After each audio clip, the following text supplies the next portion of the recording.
السلام علیکم ورحمۃ اللہ. اذان دے دیں.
أشهد أن لا إله إلا الله وحده لا شريك له وأشهد أن محمدا عبده ورسوله أما بعد فأعوذ بالله من الشيطان الرجيم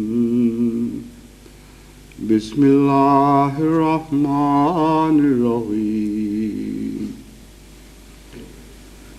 الحمد لله رب العالمين الرحمن الرحيم مالك يوم الدين إياك نعبد وإياك نستعين اهدنا الصراط المستقيم صراط الذين أنعمت عليهم غير المغضوب عليهم ولا الضالين يا أيها الذين آمنوا كتب عليكم الصيام كما كتب على الذين من قبلكم لعلكم تتقون أياما معدودات فمن كان منكم مريضا أو على سفر فعدة من أيام أخر وعلى الذين يطيقونه فدية طعام مسكين فمن تطوع خيرا فهو خير له وأن تصوموا خير لكم إن كنتم تعلمون۔ البقرہ آیات 184 اور 185۔ یہ آیات جو میں نے آج آپ کے سامنے تلاوت کی ہیں، ان میں روزے کا مضمون بیان فرمایا گیا ہے، اور آغاز اس بیان سے ہوا ہے کہ اے وہ لوگو جو ایمان لائے ہو، تم پر اسی طرح روزہ فرض کر دیا گیا ہے جیسے ان لوگوں پر روزہ فرض کیا گیا تھا جو تم سے پہلے تھے۔ کیوں فرض کیا گیا ہے؟ اس کا کیا فائدہ ہے؟ فرمایا لعلکم تتقون، تاکہ تم تقوی اختیار کر سکو، تقوی حاصل کرنے میں تمہیں مدد ملے۔ تو خدا تعالیٰ نے تقوی حاصل کرنے کا ایک بہت ہی عمدہ ذریعہ ہمیں روزوں کی صورت میں مہیا فرما دیا، اور روزے اور تقوی کا تعلق ایسا ہے کہ بعض دفعہ تقوی کے نتیجے میں روزے نصیب ہوتے ہیں، بعض دفعہ روزے کے نتیجے میں تقوی نصیب ہوتا ہے، اور گویا دونوں ہی ایک دوسرے کے مددگار ہوتے ہیں۔ لعلکم تتقون میں یہ بھی معنی ہے کہ تاکہ تم تقوی کی راہیں اختیار کرو اور اس کے نتیجے میں روزے سے جو تمہیں فائدہ ہو سکتا ہے وہ فائدہ اٹھاؤ۔ بہرحال یہ بات قطعی ہے کہ رمضان کا اور روزوں کا تقوی کے ساتھ ایک گہرا تعلق ہے۔ جتنا تقوی کا معیار بلند ہوگا اتنا ہی روزے زیادہ فائدہ مند ہوں گے، اور جتنا انسان اخلاص کے ساتھ روزے رکھ کے ان کا حق ادا کرنے کی کوشش کرے گا، انسان کو زیادہ سے زیادہ تقوی نصیب ہونا شروع ہو جائے گا۔ تقوی کے اس پہلو سے، تقوی کا جب ہم اس پہلو سے مطالعہ کرتے ہیں تو خصوصیت کے ساتھ اس مضمون میں تقوی کا ایک ایسا گہرا تعلق نظر آتا ہے جسے کھول کر ہر روزے دار کو اپنے سامنے رکھنا چاہیے۔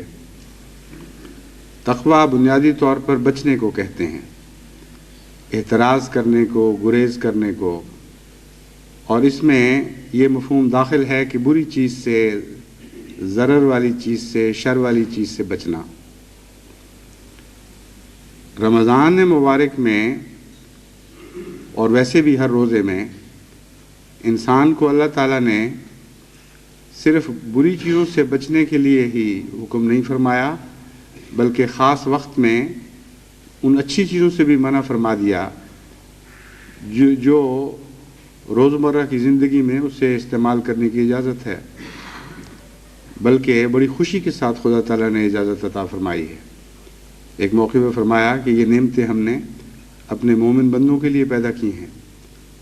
دوسرے بھی دنیا میں اس میں شریک ہو جاتے ہیں، مگر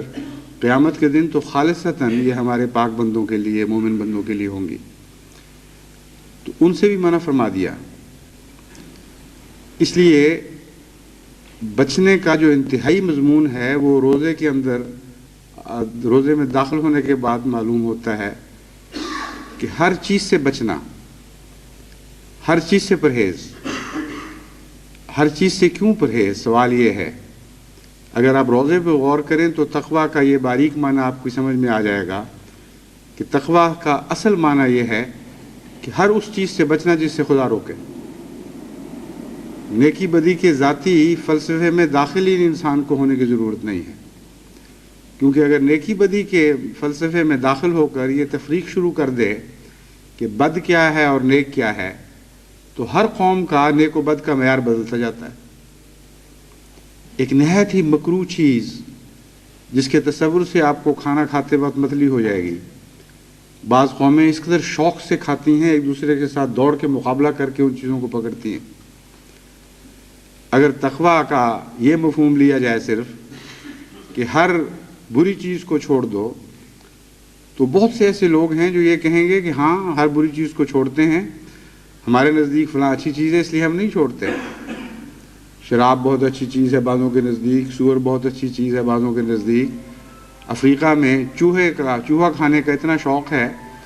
کہ بعض ممالک میں چوہا مرغی سے زیادہ مہنگا بکتا ہے. ہمارے ایک احمدی استاد نے وہاں سے چٹھی لکھی کہ آج ہماری کلاس کا حرج ہو گیا کیونکہ چوہا نکل آیا تھا اور سارے بچے چوہا پکڑنے کے لیے دوڑ پڑے،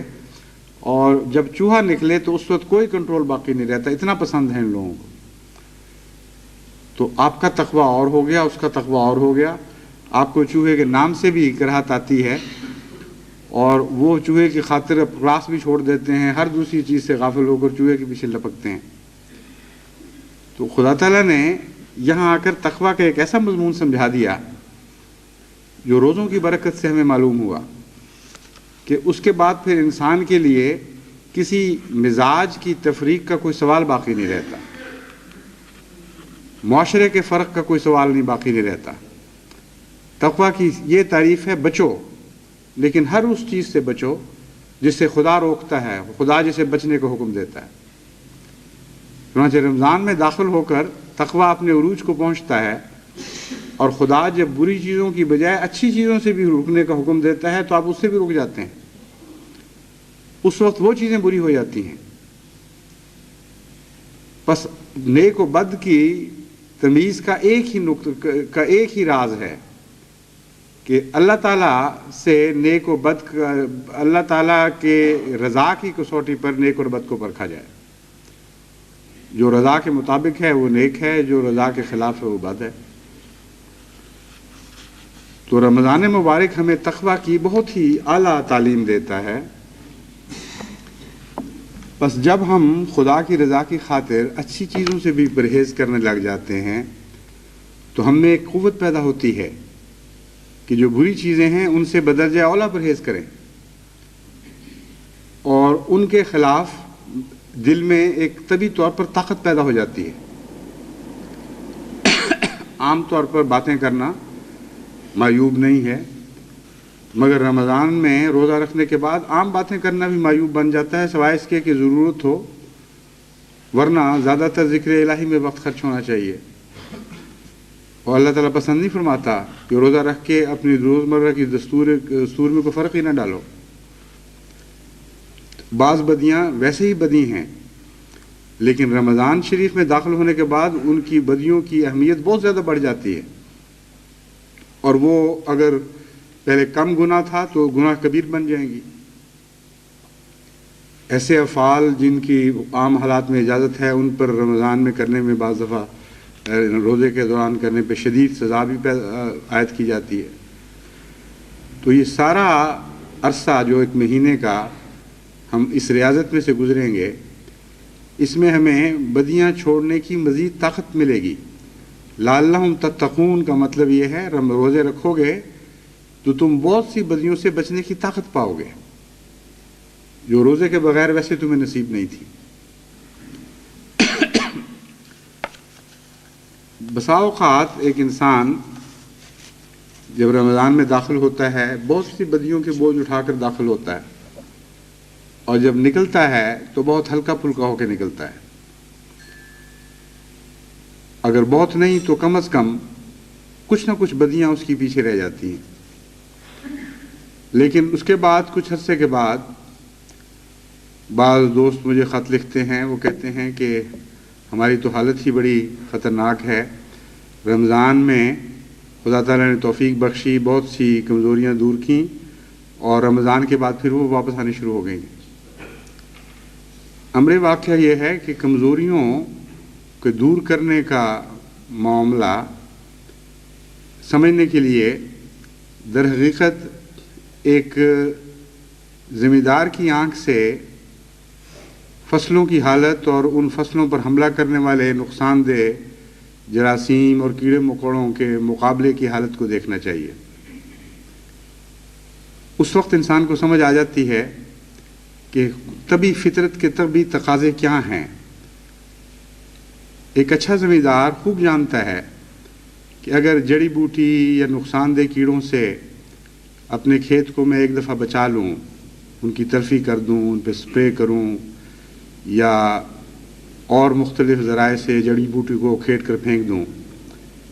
تو پہلے چند دن بہت ہی لطف آتا ہے اس کو دیکھ کر، اور اگر انسان اسی پر راضی ہو کر غافل ہو جائے اور یہ سمجھے کہ بس کافی ہو گئی، تو چند دن کے بعد پھر جڑی بوٹی سر نکالنا شروع کر دیتی۔ پس بدیوں کا بھی انسان کے ساتھ یہی معاملہ ہوتا ہے۔ اگر کوئی انسان ایک دفعہ بدی کو دور کر دے اور مطمئن ہو کے بیٹھ جائے کہ اب میں بدیوں سے فارغ ہو گیا، تو اس کی مثال ایسے زمیندار کی سی ہوگی جو ایک دفعہ جڑی بوٹیاں تلف کرنے کے بعد اطمینان پا جائے اور سمجھے کہ اب سارا سال جڑی بوٹیاں اس کھیت کا رخ نہیں کریں گی۔ لوگ سمجھتے نہیں کہ زمیندار کو کتنی مسلسل محنت اور کتنی مسلسل نگرانی کی ضرورت پڑتی ہے، کیونکہ کارخانہ چلنے کی آواز نہیں آ رہی، کوئی شور نہیں پڑ رہا، اس لیے لوگ سمجھتے ہیں کہ زمیندارہ بڑا آسان کام ہے۔ ایک زمیندار پھر رہا کھیت کے کنارے، ایک بنا توڑ دیا، پانی ڈال دیا اور بس، یا ہل چلا دیا، یہی اس کی زندگی ہے۔ امر واقعہ یہ ہے کہ زمیندارہ سے زیادہ فی الحقیقت اور کوئی مشکل کام نہیں ہے۔ اتنی باریک نگرانی کی ضرورت ہے اور اتنی مسلسل محنت کی ضرورت ہے کہ اگر اس سے انسان عدم توجہ کرے تو فائدے کی بجائے نقصان میں داخل ہو جاتا ہے، اور بعض دفعہ پھر اپنی زمینیں بھی بیچ دینی پڑتی ہیں۔ بہت ہی فرق ہے اچھے زمیندار اور برے زمیندار کی حالت کا، حالانکہ بظاہر ان کے حالات ایک جیسے بھی ہوں۔ اس لیے جڑی بوٹی کو جس طرح زمیندار تلف کرتا ہے اور جانتا ہے کہ پھر آئے گی اور دوبارہ سر اٹھانے کی کوشش کرے گی اور مجھے ہمیشہ نگرانی کرنی پڑے گی، جس طرح زمیندار کیڑے مکوڑے کو تلف کرتا ہے اور پھر جانتا ہے کہ دوبارہ حملہ کریں گے اور مجھے اس سے غافل نہیں ہونا چاہیے، اور تیار رہتا ہے کہ جب بھی وہ بیماری سر اٹھائے دوبارہ اس کے سر کو کچلنے کی کوشش کرے گا، تو پھر ایسا زمیندار یقیناً اللہ تعالیٰ کے فضل کے ساتھ اپنی محنت سے بہت زیادہ پھل پاتا ہے، اور سال بہ سال اس کے کھیت کی حالت بہتر ہوتی چلی جاتی ہے۔ اگر لمبا عرصہ نگرانی کی جائے تو کچھ عرصے کے بعد یوں معلوم ہوتا ہے کہ اس کھیت کو تو کیڑے چھوڑ بیٹھے ہیں، گویا اس کھیت کی طرف رخ ہی نہیں کرتے۔ چنانچہ ہم نے بعض ایسے زمیندارہ علاقے دیکھے جن کی شہرت سنی تھی، اور جماعت میں ایک دفعہ ایک اعلیٰ سطح کی کمیٹی بنائی گئی جس کا کام یہ تھا کہ مشاورت کی طرف سے بنائی گئی تھی کہ دورہ کر کے مختلف جماعتوں سے رابطے بھی کیے جائیں اور اچھے نمونے کے فارم دیکھ کر لوگوں کو مشورے دیے جائیں۔ تو میں بھی اس کمیٹی کے ساتھ ایک دفعہ دورے پہ گیا۔ ایک بہت ہی اعلیٰ پیمانے کا زمیندارہ فارم اکاڑے میں تھا، جس کے مجھے ایکڑیج تو یاد نہیں، لیکن بہت بڑا وسیع فارم تھا، اور اس میں ایک کنارے سے دوسرے کنارے تک ہم نے بڑے غور سے پھر کے دیکھا، ایک گھاس کی پتی دکھائی نہیں دی، اور کوئی کسی قسم کا کیڑے کا حملہ کسی جگہ بھی ہمیں دکھائی نہیں دیا۔ بالکل صاف ستھرا، جس طرح نہاد ہو کے کوئی انسان باہر نکلتا ہے، اس طرح ہر کھیت تھا۔ اور دیکھنے والا یہ سمجھتا ہوگا، عام آدمی جو واقف نہیں ہے، کہ یہ تو بڑی اچھی بات ہے، آپ خود بخود ہی ہو گئی ہے، بڑے آرام سے ہو گئی ہے۔ حالانکہ جو بھی اس کھیت کا مالک تھا اس نے سال ہا سال مسلسل اس پر محنت کی ہوگی اور بڑی کڑی نگرانی رکھی ہوگی، تب جا کر اس کو یہ فائدہ ہوا۔ ایسی صورت میں ساری غذا، ساری طاقت جو زمین سے یا آسمان سے ملتی ہے وہ اچھی فصلوں میں صرف ہو جاتی ہے، اور کوئی اس طاقت کو چرانے والا باقی نہیں رہتا۔ یہی حال انسانی زندگی کا ہے۔ رمضان آ کر جڑی بوٹی کی تلفی میں آپ کی مدد کرتا ہے، لیکن اس کے بعد اس کی حفاظت کرنا آپ کا کام ہے، اور اس حفاظت کا فائدہ یہ ہوگا کہ تتقون، آپ نقصان دہ پودوں سے بچ جائیں گے، آپ نقصان دہ جراثیم اور کیڑوں مکوڑوں سے بچ جائیں گے، اور نتیجہ یہ نکلے گا کہ آپ کی جتنی بھی صلاحیتیں اللہ تعالیٰ نے آپ کو عطا فرمائی ہیں وہ نیکی کی نشو و نما میں صرف ہوں گی۔ اتنا غیر معمولی آپ روحانی تغیر محسوس کریں گے کہ گویا ایک انقلاب برپا ہو گیا ہے۔ ایسے کھیت کو جو بیرونی حملوں سے بچا ہوا ہو، اگر آپ غور سے دیکھیں تو ہر شاخ اس کی، ہر پتا لہلہا رہا ہوتا ہے، ایک ایک پودے کے اندر صحت پھوٹ پھوٹ کر نکل رہی ہوتی ہے، لطف آتا ہے اس کے نظارے کا۔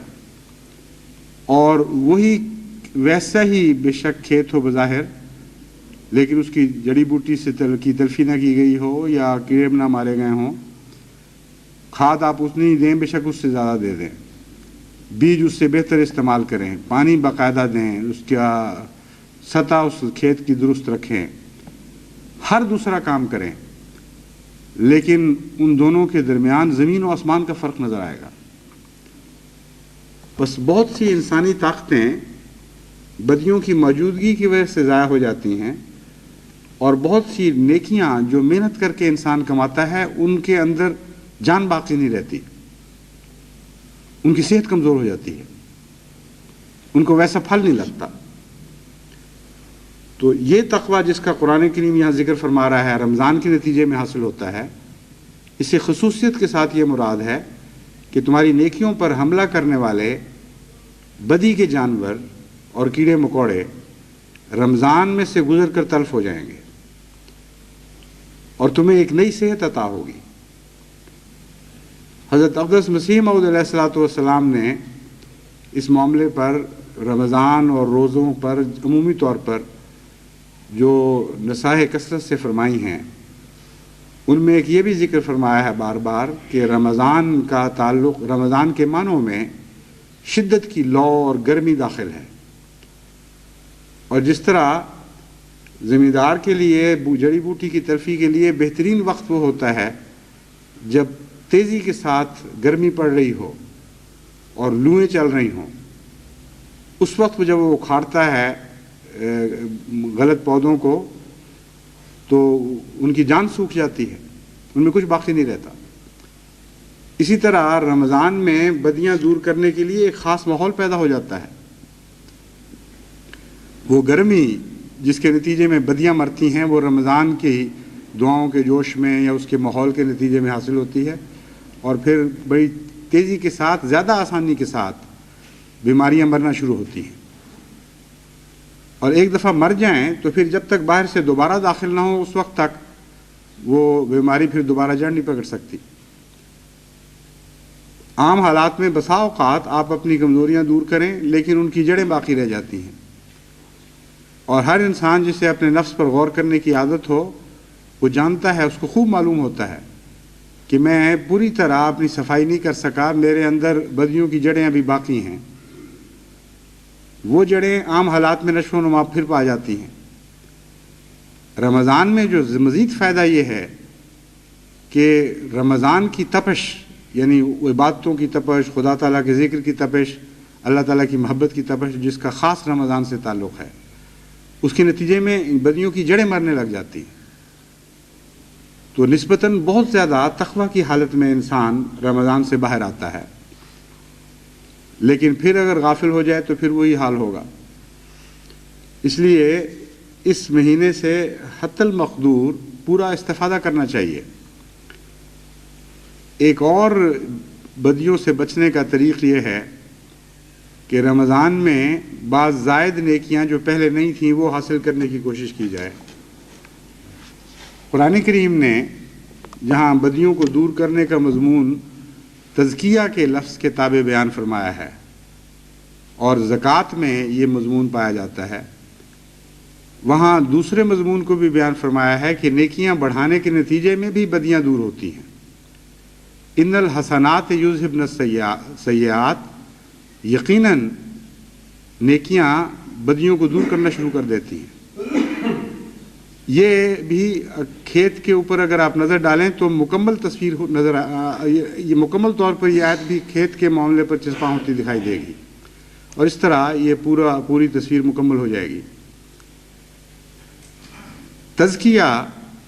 بدیوں کو دور کرنے کا ذریعہ ہے، اور اس کے نتیجے میں زکوٰۃ نصیب ہوتی ہے۔ زکوٰۃ کا معنی ایک یہ ہے کہ اچھی چیزیں پرورش پائیں اور تیزی سے نشو و نما حاصل کریں۔ تو جب آپ بدیاں دور کرتے ہیں تو نیکیاں نشو و نما پاتی ہیں، اور اگر نیکیوں کے اندر آپ اور نیکیاں داخل کر لیں تو بیچ میں بدیوں کے اگنے کے فاصلے کی جگہ باقی نہیں رہتی۔ یہ بھی ایک بڑا دلچسپ زمیندارہ تجربہ ہے کہ جن زمینداروں کے پاس کھیت کھلا ہو اور اس میں جتنے پودے فصل کے داخل کیے جا سکتے تھے اتنے داخل نہ کیے گئے ہوں، یعنی کاشت نہ کیے گئے ہوں، بیچ میں خلا رہ جائیں، تو اس بیچارے کے لیے اس خلا کو جڑی بوٹی سے دور کرنے کے لیے بہت زیادہ محنت کرنی پڑتی ہے، اور ذرا بھی غافل ہو جائے تو پھر وہاں کچھ نہ کچھ ضرور اگاتا ہے۔ یہ قانون قدرت ہے، خلا نہیں پیدا ہوتا، خلا اگر پیدا ہوگا تو ارد گرد کی طاقتیں ضرور وہاں دخل اندازی کریں گی۔ تو جہاں تزکیہ نے ہمیں یہ مضمون سمجھایا کہ جن پودوں کا کسی کھیت میں حق نہیں ہے، جو غیر ہیں، جو دشمن ہیں، ان کو اکھیڑ کے پھینکو، وہ جو اس کھیت کے سگے اور اپنے ہیں ان کی نشو و نما میں بہت زیادہ قوت پیدا ہو جائے گی اور پہلے سے زیادہ ان میں برکت نظر آئے گی۔ دوسری طرف یہ فرمایا کہ خالی جگہوں کو نیکیوں سے بھرنا شروع کرو تاکہ بدیوں کے لیے جگہ باقی نہ رہے۔ اس مضمون کو اگر آپ سمجھ لیں تو آئندہ بدیوں سے مقابلے کے لیے ایک بہت ہی عظیم راز آپ کے ہاتھ میں آ جائے گا۔ امر واقعہ یہ ہے کہ انسان کا وقت محدود ہے اور اس کی دلچسپیاں بھی محدود ہیں۔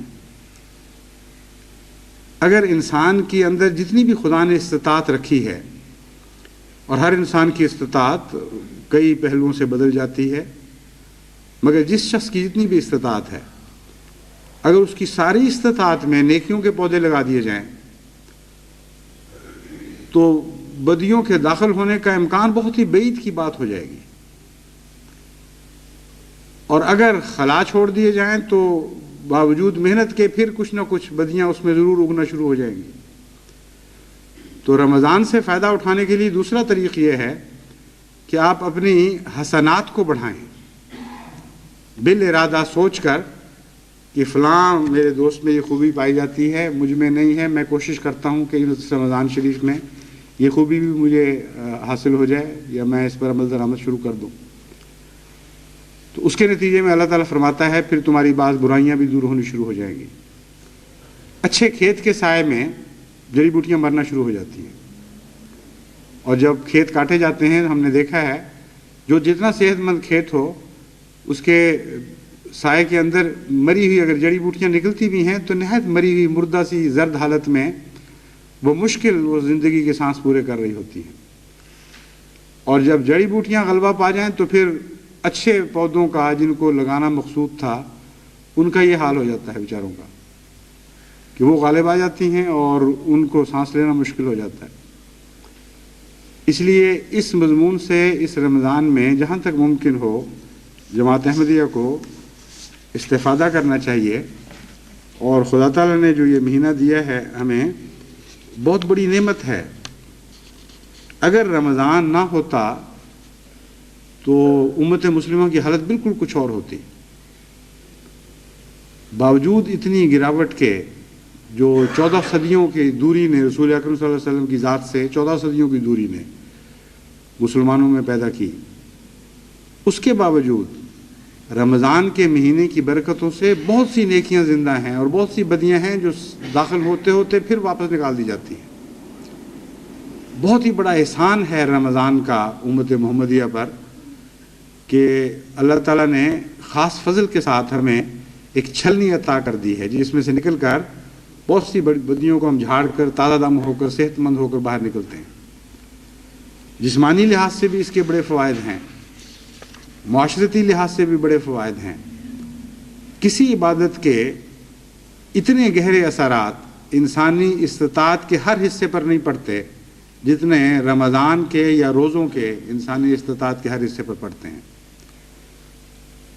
کوئی انسانی استطاعت ایسی نہیں ہے جس کا آپ تصور کر سکیں جس پر رمضان اپنا اثر نہ چھوڑ جائے۔ کامل طور پر پورے انسان کی زندگی پر رمضان حاوی ہو جاتا ہے۔ حضرت صلی اللہ علیہ وآلہ وسلم نے رمضان کے متعلق جو چند بہت سی نصائح فرمائی ہیں، ان میں سے چند میں آپ کے سامنے پڑھ کے سناتا ہوں تاکہ ان بابرکت اور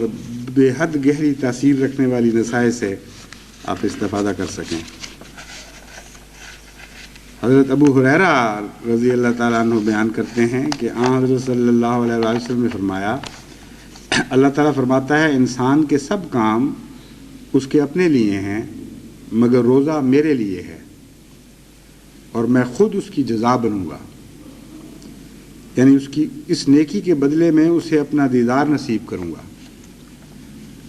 ابھی چند دن پہلے ہالینڈ میں ایک دوست نے یہی سوال کیا تھا کہ ہر نیکی انسان کی خدا کے لیے ہوتی ہے، روزے کو خاص طور پر یہ کیوں کہا گیا کہ وہ خدا فرماتا ہے وہ میرے لیے ہے گویا؟ تو واقعہ یہ ہے کہ کسی نیکی کا انسان کی ہر طاقت سے تعلق نہیں ہے سوائے روزے کے۔ کسی نیکی کا کچھ طاقتوں سے تعلق ہے، کسی نیکی کا کچھ اور طاقتوں سے تعلق ہے، یہ لیکن پورا وجود خدا کی رضا کے تابع کرنے کے لیے روزے کی ضرورت پیش آتی ہے۔ اس میں ہر قربانی داخل ہو جاتی ہے، ہر عبادت داخل ہو جاتی ہے۔ تو گویا جب انسان اپنے پورے وجود کو خدا کے سپرد فرما کر دے تو اس کی جزا خدا بن جاتا ہے،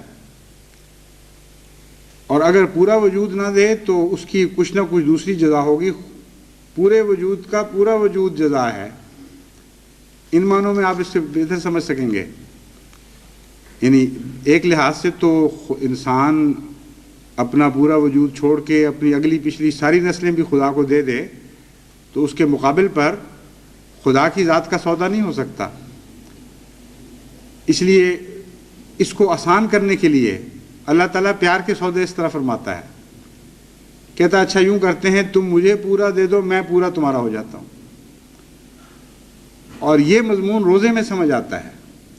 اس لیے حضرت اقدس محمد مصطفیٰ صلی اللہ علیہ وآلہ وسلم نے اسے آسان کر کے ہمیں سمجھا دیا کہ بہت ہی عظیم الشان موقع ہے۔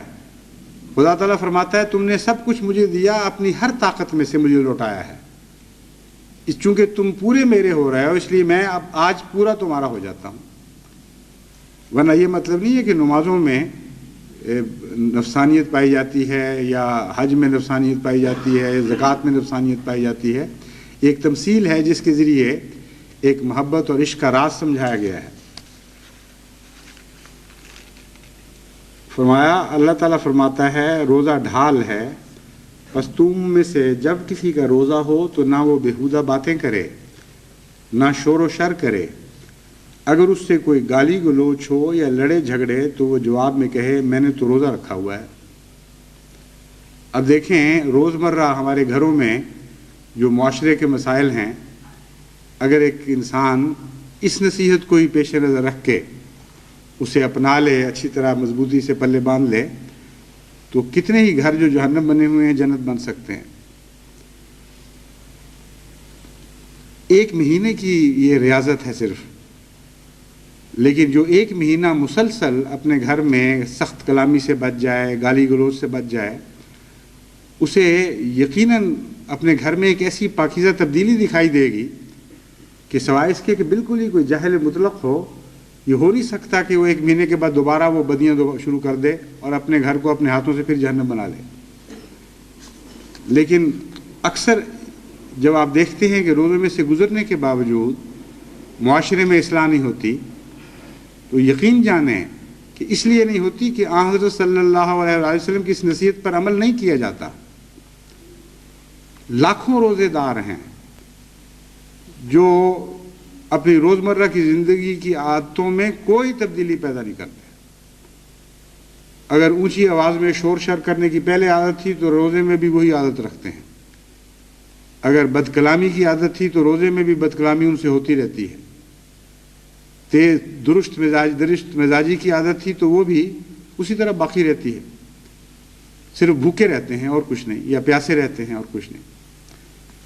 تو حضرت صلی اللہ علیہ وآلہ وسلم نے تقوی کے راز سکھائے ہیں کہ جب اللہ تعالیٰ فرماتا ہے لعلکم تتقون تو کیا مطلب ہے، کن چیزوں سے بچو، تفصیل بیان فرما دی، ایک نظریے کو ایک حقیقت میں تبدیل کر کے دکھایا ہے۔ فرمایا نہ تو وہ بیہودہ باتیں کرے، نہ شور و شر کرے، اگر کوئی گالی گلوچ ہو یعنی لوگ اس کو گالیاں دیں تو وہ جواب میں کہے میں نے تو روزہ رکھا ہوا ہے، میں یہ نہیں کہ مجھے جواب دینا نہیں آتا، میں مجبور ہوں۔ اور خاص طور پر ایک ایسا شخص جو معاشرے میں مشہور ہو تیز کلامی کے لیے، وہ جب چپ ہوگا تو لازماً تعجب ہوگا کہ آج اس کو کیا ہو گیا ہے، تو وہ بتاتا ہے کہ میاں میں بیمار نہیں ہوں، مجھے اور کوئی تکلیف نہیں، میں روزہ دار ہوں، میں بے اختیار ہوں، اس وقت تم جتنا چاہو مجھ سے لڑو، جتنی چاہو گالیاں دو، میں نے آگے سے کچھ نہیں کہنا۔ اس کے بعد حضرت صلی اللہ علیہ وآلہ وسلم فرماتے ہیں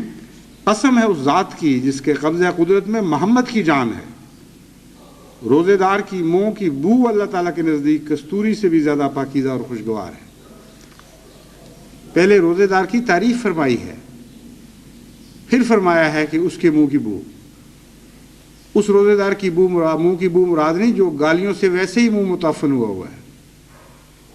اس روزے دار کے منہ کی بو مراد نہیں ہے جس کے جو بد کلامی کرتا ہے یا ذکر الہی سے خالی رہتا ہے، صرف گندے ڈکاروں کی بدبو ہے جس نے منہ کو ملغز کیا ہوا ہے، وہ بو مراد ہے جو خدا کی خاطر ہر بری چیز سے رکنے والا منہ ہے۔ اس میں سے بھی طبعاً فطرتاً روزہ رکھنے کے نتیجے میں ایک بو پیدا ہوتی ہے، لیکن فرمایا کہ چونکہ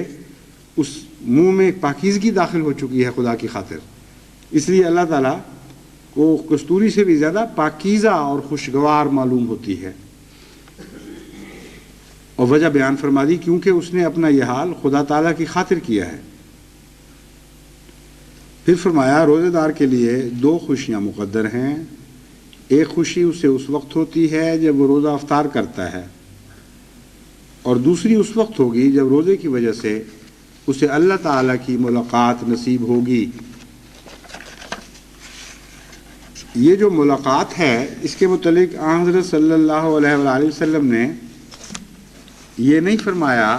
کہ مرنے کے بعد نصیب ہوگی، لیکن بالعموم لوگ اس کا یہی مطلب سمجھتے ہیں کہ روزے کی خوشی تو اسی دنیا میں نقد مل جائے گی، یعنی جب بھی ہم روزہ کھولیں گے تو رزق سے، دنیا کے رزق سے جو ملاقات ہو رہی ہے اس کے نتیجے میں خوشی میسر آئے گی، اور خدا کی ملاقات ادھار رہتی ہے، وہ مرنے کے بعد نصیب ہوگی۔ یہ غلط ہے۔ روزے کے اندر جب خدا جزا ہے تو روزے کے دوران ہی وہ جزا بنتا ہے، کوئی ادھار کا سودا نہیں کرتا اللہ تعالیٰ۔ اسی لیے روزے کے آخر پر لیلۃ القدر رکھی گئی ہے، تاکہ اگر پہلے اس سے دیدار نصیب نہ ہوا ہو تو لیلۃ القدر کے دوران جو ایک خاص معراج کی رات ہوتی ہے رمضان کی نیکیوں کی، اس رات ہی اسے نصیب ہو جائے۔ تو ایک چیز تو آپ کے اپنے اختیار میں ہے، یعنی روزہ کھول لینا اور رزق کی لذت حاصل کرنا، وہ جزا ہے یا نہیں ہمیں اس کا علم نہیں۔ جزا تو تب ہو اگر خدا پیار اور محبت سے کہے ہاں تو نے میری خاطر منہ بند رکھا تھا، میری خاطر اس رزق کو کھاؤ، اس لیے ہم سب یہ سمجھتے ہیں کہ یہ ہماری جزا ہے۔ دوسری جزا کے متعلق ہم یہ سمجھنے لگ جاتے ہیں کہ مرنے کے بعد پتہ چلے گا، تو اس دنیا میں کیا پتہ کہ روزے مقبول بھی ہوئے تھے کہ نہیں۔ اس لیے حقیقت یہ ہے، اس بات کو سمجھنا ضروری ہے کہ خدا جب جزا بنتا ہے تو قیامت کے دن نہیں، اس دنیا میں بنتا ہے۔ اس دنیا میں اس کا حاصل ہونا ایک امر واقعہ ہو جاتا ہے۔ اس پہلو سے ہر روزے دار کو رمضان کے دوران یہ معلوم ہو جانا چاہیے کہ میرے روزے خدا کی خاطر تھے یا نہیں تھے. اگر تھے تو اس دوران اسے ضرور خدا کی لقاء نصیب ہو جائے گی. لقاء سے مراد یہ تو نہیں کہ خدا اپنی تمام شان کے ساتھ اس پر جلوہ گر ہوگا، کیونکہ موسیٰ کی لقاء اور تھی اور محمد مصطفیٰ کی لقاء اور تھی. جب نبیوں کی لقاء میں بھی فرق ہے تو عام انسانوں کی لقاء میں بھی فرق ہوگا، لیکن ہوگی لقاء اپنی توفیق کے مطابق، اپنے ظرف کے مطابق. کچھ نہ کچھ خدا کے پیار کا جلوہ اس طرح دیکھے گا کہ گویا اسے خدا نصیب ہوا ہے. اس پہلو سے ہمیں پوری توجہ اور محنت کے ساتھ صرف کوشش ہی نہیں کرنی چاہیے بلکہ دعا کرنی چاہیے، کیونکہ خدا اصل میں تو کسی چیز کی بھی جزا نہیں ہے. وہ اپنے رحمت کی جزا ہے، اپنے فضل کی جزا ہے، اپنے کرم کی جزا ہے. اس سے کوئی سودا ہو ہی نہیں سکتا. یہ تو محض اس کے پیار کی باتیں ہیں، دلداری کی باتیں ہیں جو کہتے ہیں ہاں میں تمہارا سودا ہوں. اس لیے سب سے زیادہ حقیقت، سب سے گہری حقیقت اس بات میں ہے کہ آپ عاجزانہ دعا کریں کہ اے خدا ہم نے جو کچھ بھی کیا ہے ہم جانتے ہیں جو اس کا حال ہے، اس لیے تو محض اپنے فضل اور رحمت کے نتیجے میں ہماری جزا بن جا. جس طرح ہم اپنی غفلتوں سے غافل رہے ہیں اس دنیا میں، تو بھی ہماری چشم پوشی فرما، اور باوجود سب کمزوریوں کے ہمیں فضل کا یہ اپنا کرشمہ دکھا، یہ رحم کا جلوہ دکھا کہ گویا ہم سمجھے کہ ہاں اللہ ہمارے روزوں کے بدلے ہمارا ہو گیا.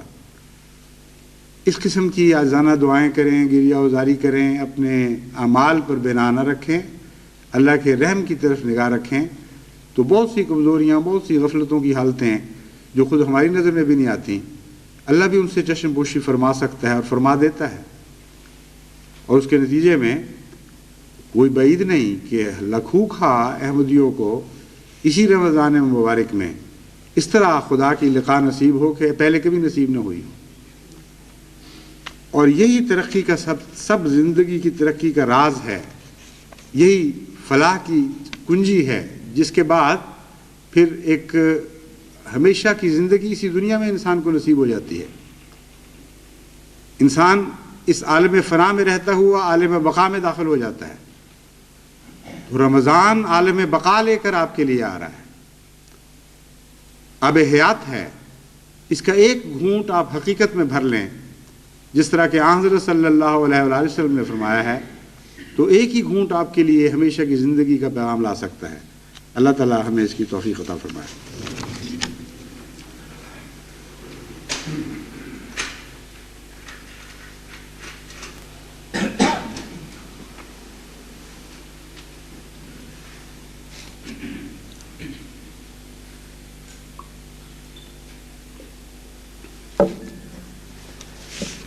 الحمد للہ